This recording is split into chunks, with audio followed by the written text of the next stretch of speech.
বলছে ছোট যে হয় অনেক সময় বড় দাবিয়ে চলে, রেখা টেনে ছোটার গতি বড় যে জল গাবিয়ে চলে। অতি বড় তুচ্ছ যা ভাই, ভালোবাসি আমরা সবাই, ভুলায় বড়র অট্ট হাসি, ছোটর কণা নয়ন জলে।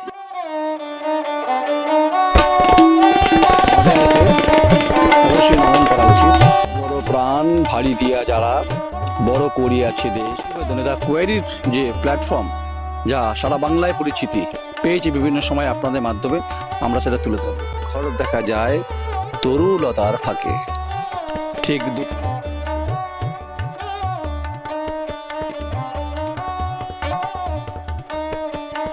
কবি কুমোদ রঞ্জন মল্লিকের বসত বাড়ি, যেখানে আমরা এই মুহূর্তে, যাকে আমরা পল্লী কবি হিসাবে চিনি,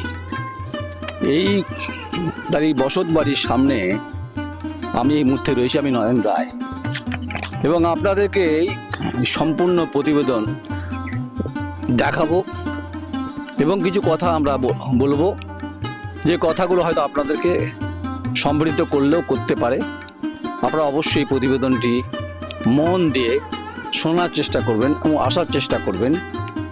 এই প্রকৃতি ভরা এই সুন্দর সৌন্দর্য, একদিকে অজয় নদের পাড়ে কবির বসতবাড়ি, শুনশান পরিস্থিতি, চারিদিকে গাছগাছালি, সমস্ত কথা কবিতা, সেগুলো আমরা আমাদের প্রতিবেদনে দ্য কোয়েরির যে প্ল্যাটফর্ম, যা সারা বাংলায় পরিচিতি পেয়েছে বিভিন্ন সময় আপনাদের মাধ্যমে, আমরা সেটা তুলে ধরব।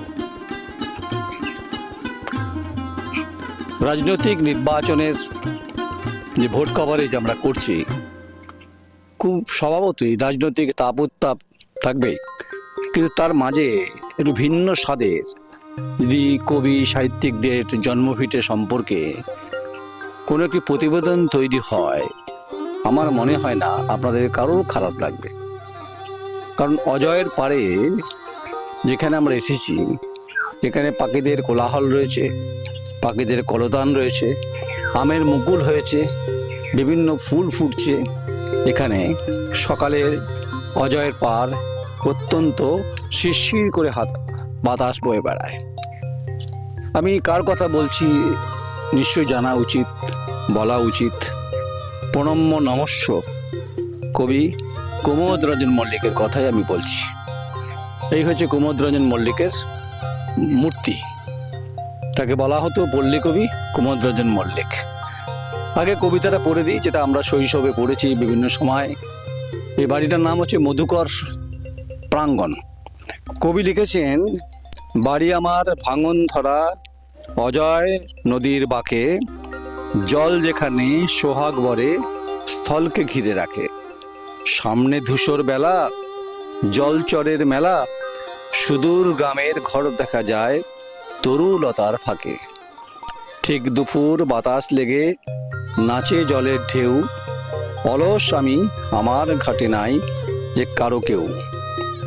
খেয়া ঘাটের নাও ওপারে সব ধাও, কে আমায় আজ পার করিবে চিনি নাই তো কেউ। জলের ওপর আলো ছায়া লুকোচুরি খেলে, বুড়ো হাঁসের পাল চলে যায় সুদূর পালি ফেলে। মাটির পিদিম জালি সন্ধ্যা প্রদীপ জালি, আমি একা বসিয়া আছি আপন মন মেলে।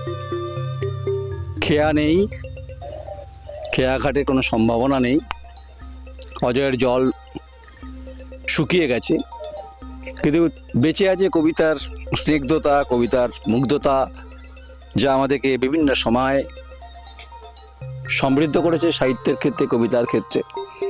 তার এই জন্মভিটে দেখে বেদনা হচ্ছে কিনা বলতে পারবো না, কিন্তু বাংলার দর্শকদের অনুরোধ করছি, যারা সাহিত্য অনুরাগী, ছাত্র হোক ছাত্রী হোক, শিক্ষক হন শিক্ষিকা হন, অবশ্যই কবির এই পবিত্র ভূমিতে একবার নমন করে যাওয়া উচিত। বাংলা সাহিত্যের কবিতার ক্ষেত্রে তার জনবদ্ধ প্রয়াস এবং ভূমিকা অবশ্যই অজয়ের পার্কে তা বিকশিত করেছে বিভিন্ন সময়। দেখুন, তার জন্ম হয়েছে 3রা মার্চ 1883, 14ই ডিসেম্বর 1970। মধুকর প্রাঙ্গণ, কুমোদ গ্রাম, নতুন হাট, পূর্ব বর্ধমান। কুমোদরঞ্জন মল্লিক ট্রাস্টি হচ্ছে বাণী কুমার মল্লিক, শ্রীকুমার মল্লিক। তাই আমরা মনে করি অন্তত যে এই জায়গাতে, পবিত্র যে জায়গায়, সেখানে আমাদের এসে অবশ্যই নমন করা উচিত। কারণ আমরা এই সমস্ত কবির কবিতায় পড়তে পড়তে পড়তে পড়তে আমরা অবশ্যই বড় হয়েছি। সাহিত্যে হোক, সৃষ্টিতে হোক, বিভিন্ন কলায় হোক, সমস্ত ঘটনার ক্ষেত্রে আমরা কিন্তু এগুলো পড়েছি। তো ফলে এই প্রশ্ন থাকবেই, মানুষের মধ্যে প্রশ্ন থাকবে যে আমরা যখন এই অঞ্চলে এসেছি, এই অঞ্চলের সম্পর্কে আমরা অনেকে জানি, আমরা জিওগ্রাফিক্যালি অনেকে জানি, কিন্তু কবিতাগুলো সবার চেনা, কবিতাগুলো সবাইকে মেরে ধরেছে বিভিন্ন সময়। তাই কবি কুমোদরঞ্জন মল্লিক আমাদের হৃদয়ে যেমনভাবে উচ্চারিত হয়, খুব স্বভাবত এটাও ঘটনা যে আমাদেরকে যেভাবে সমৃদ্ধ করেছে। সেটা বলছিলাম যে অনেক কবিতা আছে যার সেই কবিতাগুলো আমরা চেষ্টা করছি অন্তত পড়ে দেওয়ার। বলছে, গুটি ছয় পায়রা ও গুটিগত হাঁস রে, আমাদের ঘরে করে একসাথে বাস রে। আসে কাক এক ঝাঁক, করে খুব হাক ডাক, কোকিলের কনসার্ট শুনবি তো যাস রে। চলে দোয়েলের শীষ, শালিকের গীত ও খঞ্জন মাঝে মাঝে করে যায় নিত্য। মাছরাঙা আসে যায় লয়ে কাঠঠোকরা, চিলেরা ডাকে সর্ব হরষিত চিত্ত।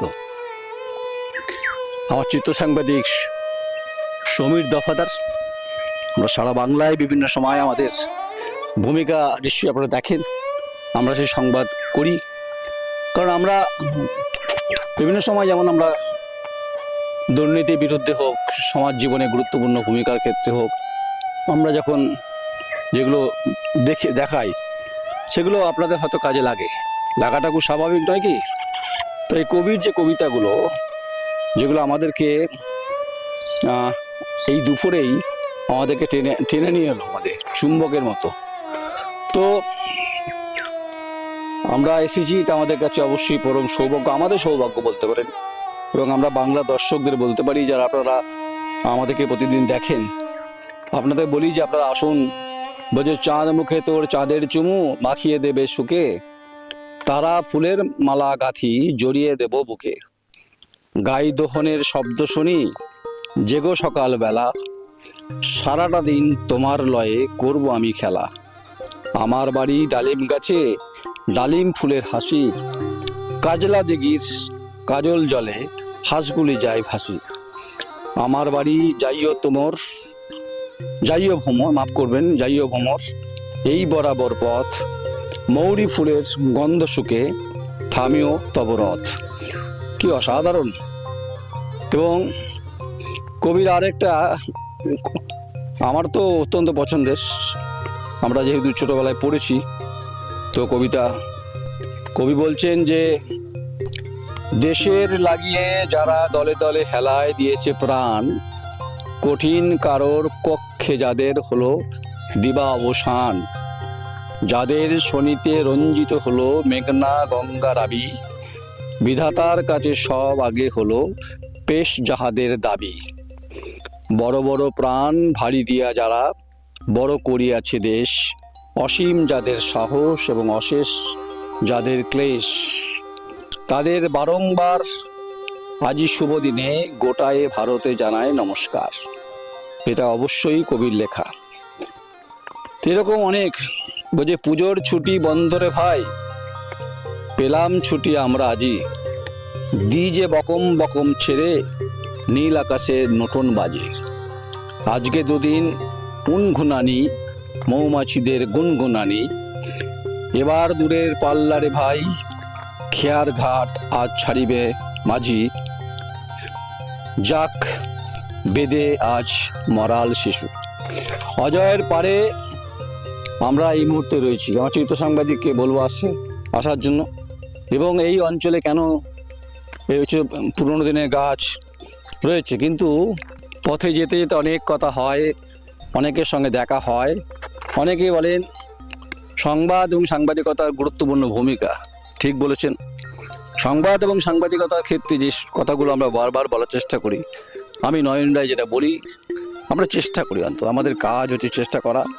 আমরা দেখাই মানুষের কাছে, আমরা এগুলো বলার চেষ্টা করি, বোঝানোর চেষ্টা করি। আজ এই অবধি থাক। পরন্ত বেলায় যেতে যেতে কিছু কথা বলে গেলাম, কিছু মধুর উক্তি কবিতার মধ্য দিয়ে, আর কিছু তেতো ছবি আপনাদের দেখালাম। হয়তো ভালো লাগবে না আপনাদের,